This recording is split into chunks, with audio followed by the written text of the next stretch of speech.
Yo, what's up everyone? It's Zigzag here. Welcome back to my channel.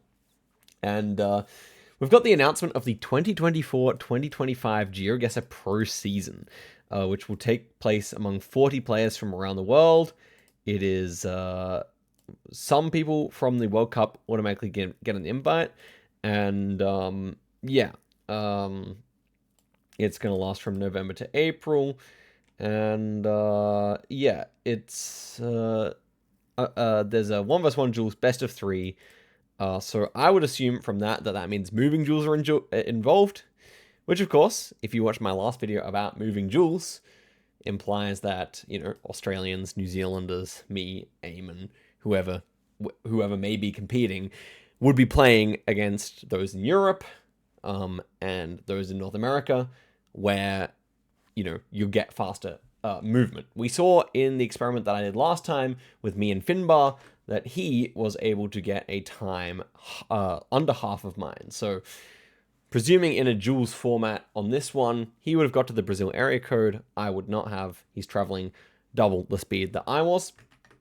And the reason for this is because of where, and someone explained this in the comments, is because of where Google has their servers, their data centers, more accurately. So you can see they're all over the US. They've got 2 down in South America. So if you're in Colombia, probably not going to be getting the best speeds.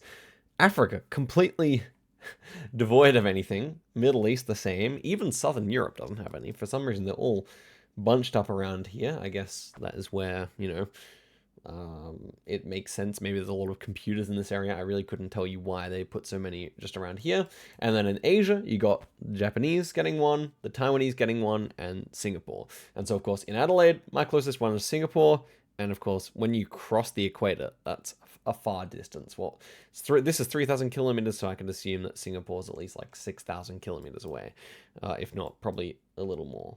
Yeah, something like 6 or 7,000 kilometers away. So that is what causes my slow movement. And as you can see, Finbar living in Ireland, not too far from Dublin. So this is why this is what causes the problem. So good luck if you live in South Africa, or good luck if you live in you know, Ghana, because you're not going to get good speeds at all.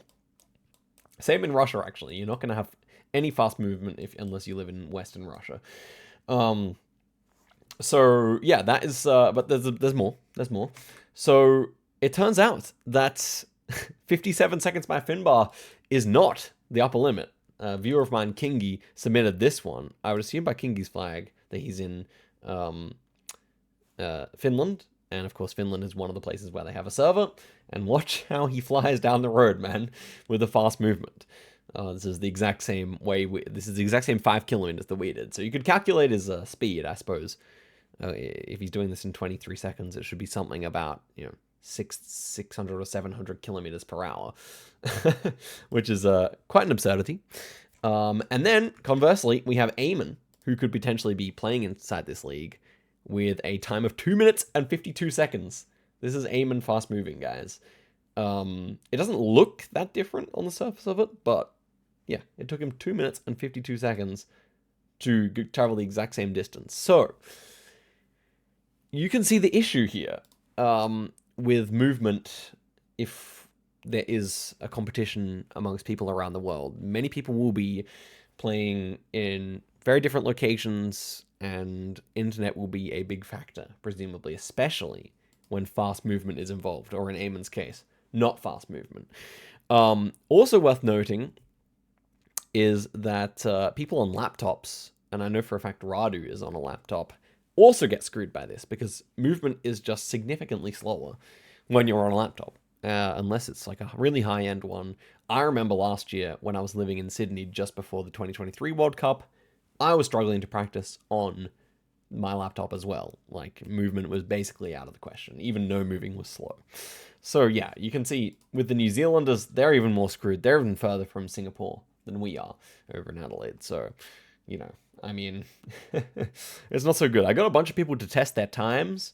On fast moving, it seems like Europeans are often able to get fairly quick times. Blinky clocked 39 seconds. So 57 seconds, as Finbar said in the video, not really his fastest speed. And I think it is worth noting that without fast move, things dramatically improve. So my time with fast moving was what, 2 minutes and 7 seconds, just over the 2 minute mark, 2 minutes and 2 seconds, something like that. And Kingi also got a 2 minute time without fast move. However, that's not necessarily the case. It tends for a lot of people, and I've seen multiple Europeans testing about 2 minutes on the same speed test, which is interesting. It looks like it's going faster, but it's actually not going any faster than my test. Then again, Finbar clocked a 120. So even if you disabled fast moving, then you could, even if you disable fast moving, then there could still be people with advantages. I'd have to test a few people who have laptops as well to see, what kind of. I mean, if you have a bad laptop, I guess that's kind of on you in a way that where you are located in the world is not really, not really gonna be going to Europe just for fast moving. So, but yeah, I mean, and then I think the immediate solution would be to get rid of moving. No, I guess I doubt that's happening as much as it would benefit me. But I think the solution is to get rid of fast moving and then try and work out what, if anything, can be done in addition to that, because even it's still like if you have slow internet for whatever reason, or if you are located far away, I still think there can be a difference, even though Kingi with the super cracked time on the other one records a fairly similar time here. I could actually say, is he not always clicking the furthest one away? Not so sure about that. I think it looks fairly correct to me. Anyway, point is, fast moving is extremely disparate. Eamon also got 2 minutes on normal moving. So for people located in Oceania, normal moving is actually faster than fast moving as a general rule. Anyway, just wanted to bring this to attention because, we're getting towards the season. People are signing up now, and it's slated to start in November. So better speak now than never, I think. And let me know what you guys think in the comments. I think it's kind of an interesting dilemma. And we'll see what you guys think. Probably disabling the arrows, which I know is possible. There are scripts that do that. Is step number 1, I would say. All right. Thanks for watching, and I'll see you guys in the next one. Goodbye.